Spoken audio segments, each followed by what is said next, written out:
Hip-hop and business mogul and rapper Jay-Z is enlisting some of his very famous friends this morning, not to mention his wife Beyoncé, to try and shake up the music industry.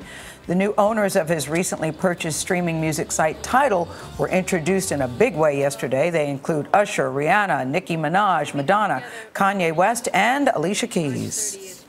A place for connection between artists and fans, where we will deliver exclusive experiences that will be found nowhere else. A destination where we will discover the music that will become the soundtrack for the rest of our lives. Keys and the other owners are out to redefine the streaming landscape, but you might have to pay more. Billboard magazine editor-at-large Joe Levy joins us at the table to sort it all out. Jay-Z says this morning in the New York Times, the challenge is to get everyone to respect music again, to recognize its value. So what will make this different compared to the other options that we have? Well, I think the first thing, the real question is, what does it mean that these artists are also owners? They all have an equity stake, and if what it means is that they're going to put exclusive music on this service, if, for instance, you could get the next Kanye record there and only there for a matter of weeks. That would attract a lot of listeners. Yeah. Did Taylor Swift sort of kick this all off, bringing attention that the artists, because what they're saying, Joe, is they're not getting paid for their work? Well, Taylor Swift was hardly the first person to say that. And so what she did was create a discussion point. Yeah. We were all discussing it. Inside the music industry, many people were discussing that already. Outside the music industry, when Taylor Swift removed her music from Spotify, it became a talking point for the whole world. But all of these artists and the labels they work with, the music publishing companies they work with, have been very upset about the way that streaming pays artists for a very long time. And are they right? Been streaming.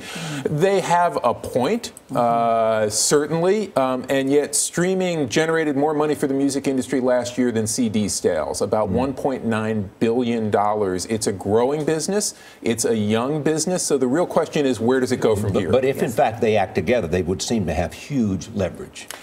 You know, the leverage is shifting. The leverage is shifting towards the artists and the labels. And this is important because the other player waiting to relaunch itself in this game is Apple.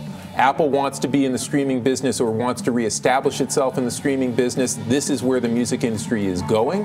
And this is a moment where the leverage seems to be shifting back towards the music industry and the artists and away from the technology companies. So how is Tidal going to work exactly? Because I looked at the lineup on stage, I thought impressive with a capital I. I'm already curious about how can I get in?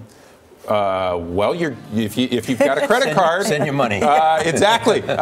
You know, Tidal offers two price points. That's a little different from existing streaming services. For about $10 a month, you can stream all your music. For $20 a month, you get high definition or CD quality audio. But again, the real question is, what does it mean for those artists to be owners?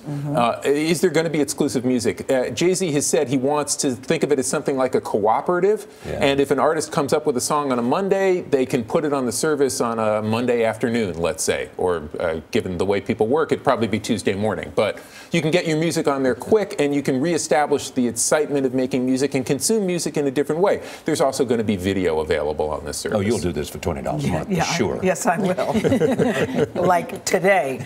So he called it a game changer. Is it a game changer? It could be. And again, we have to see how it develops. We have to see what the artist ownership means, because these artists are owners, and the next group of artists that come in will be a second tier of ownership. That changes things, but they're going to have to offer something exclusive for it to be a real game changer. Is this the biggest thing happening in music right now? Yes, this morning it is. That could change. That could change tomorrow if somebody puts out a great new song. So what is on the horizon? Well, streaming is this is the sign that streaming is here to stay. This is where this isn't just about the future of the music industry anymore. This is where the music consumer is. The consumer has spoken. This is what young people want. This is what we do. That was a nice soft serve for you. You're just supposed to sort of hit it hard. Thanks, Joe. Good to see you. Good to see you.